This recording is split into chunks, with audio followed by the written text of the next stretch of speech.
Je n'ai pas de visage, juste une voix et une histoire vraie. Aujourd'hui, je vais vous parler de mon père.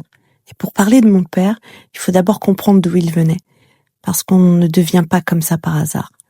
Mon père a grandi dans une maison où la violence était quotidienne. Son père le tapait. Sa mère, elle sortait. Elle s'occupait pas vraiment de lui, ni de sa sœur d'ailleurs. Alors c'est mon père qui prenait les coups pour protéger sa sœur. Il devait penser que c'était ça, être un homme. Encaisser et se taire. Puis sa mère a mis son propre mari à la porte. Ce mari qui a fini dans la rue, et qui est d'ailleurs mort dans la rue. Et quelque temps après, c'est mon père qu'elle a mis à la porte à son tour, son propre fils. 2 hommes de la même famille, mis dehors par la même femme et perdus dans la rue. Mon père s'est retrouvé à dormir dans des parcs, dans des caravanes. Il repartait le matin avant qu'on le voie. Il s'est mis à se droguer, à la colle, parce que c'était sa façon à lui de survivre sans doute, d'oublier de tenir. Mon père c'était un gars de cité, abîmé bien avant de devenir père. Et un été, il est parti en Vendée pour remettre en état un terrain de camping. C'est là qu'il a rencontré ma mère.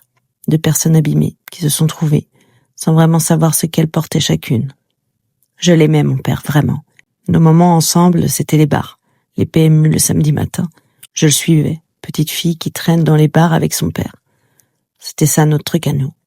Et moi, je prenais ce qu'il y avait, parce qu'un enfant, il prend ce qu'il y a. Il prend les miettes, s'il le faut.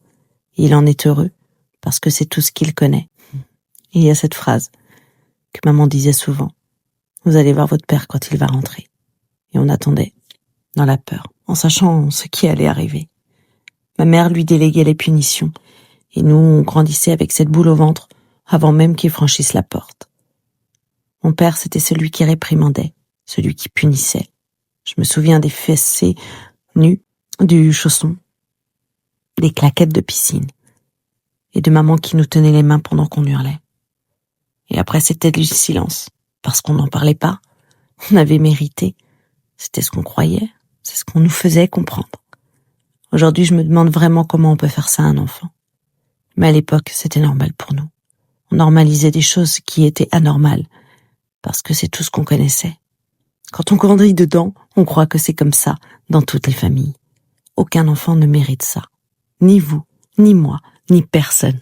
Mon père, il n'a pas guéri. À l'heure où je vous parle, il n'a vraiment pas guéri.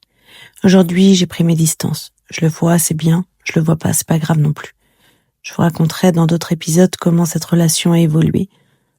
Ce qu'on a pu traverser ensemble, ce que j'ai compris et ce que j'ai accepté. Mais je voulais vous dire quelque chose d'important. On ne choisit pas sa famille. Et parfois, il faut savoir prendre ses distances pour son propre bien-être. Ce sera toujours mon père, ça j'en démords pas. Mais on a le droit de se protéger.